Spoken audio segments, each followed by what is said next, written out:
ইউনেস্কোৰ বৰ্তমান সভা তেওঁলোকৰ যি ৱৰ্ল্ড হেৰিটেজ কমিটিৰ সভা বৰ্তমান নতুন দিল্লীত অনুষ্ঠিত হৈ আছে।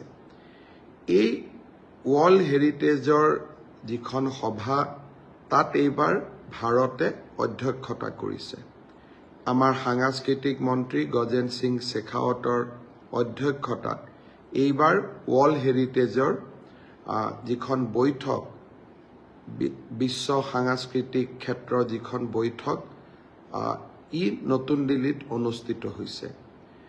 আমাৰ অসমত নেচাৰ হেৰিটেজত বা প্ৰাকৃতিক দিশৰ ফালৰ পৰা কাজিৰঙা আৰু মানস আগৰে পৰা ৱৰ্ল্ড হেৰিটেজ হিচাপে স্বীকৃতি পাইছিলে, কিন্তু কালচাৰেল এছপেক্টত যি ঐতিহ্যক সূচায় সেই ক্ষেত্ৰত অসমত আমাৰ ৱৰ্ল্ড হেৰিটেজ নাছিলে।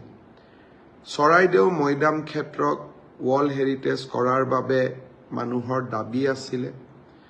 অসমৰ মুখ্যমন্ত্ৰী হিচাপে প্ৰধানমন্ত্ৰী নৰেন্দ্ৰ মোদী ডাঙৰীয়াক যোৱা বছৰ মই অনুৰোধ কৰিছিলোঁ যে আপুনি চৰাইদেউক ভাৰতৰ মনোনয়ন দি বিশ্ব ঐতিহ্য ক্ষেত্ৰৰ বাবে ভাৰতৰ একমাত্ৰ মনোনয়ন হিচাপে আপুনি ৰিকমেণ্ড কৰক।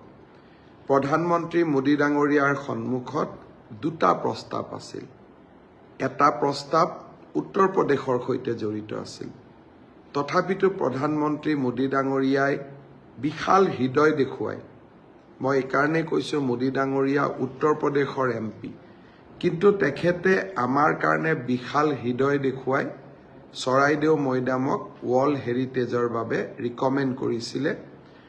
আৰু আজি মোদী ডাঙৰীয়াৰ ভাষণত এই কথা প্ৰায় স্পষ্ট হৈ পৰিছে যে অহা 26 তাৰিখে চৰাইদেউ মৈদাম ক্ষেত্ৰ বিশ্ব ঐতিহ্য ক্ষেত্ৰলৈ ৰূপান্তৰ হ'ব। নেচাৰ কেটেগৰীক বাদ দি সাংস্কৃতিক কেটেগৰীত, কালচাৰেল কেটেগৰীত এয়া অসম আৰু উত্তৰ পূৰ্বাঞ্চলৰ প্ৰথম ৱৰ্ল্ড হেৰিটেজ বিশ্ব ঐতিহ্য ক্ষেত্ৰ হ'বলৈ গৈ আছে। লাচিতৰ 400তম জন্ম জয়ন্তীয়ে হওক বা চৰাইদেউ মৈদামক বিশ্ব ঐতিহ্য ক্ষেত্ৰলৈ ৰূপান্তৰ কৰাত আমি যি কিঞ্চিত বৰঙণি যোগাব পাৰিলোঁ, মই ভাবোঁ মোৰ ই ৰাজনৈতিক জীৱনৰ এক বিশাল প্ৰাপ্তি হৈ ৰ'ব।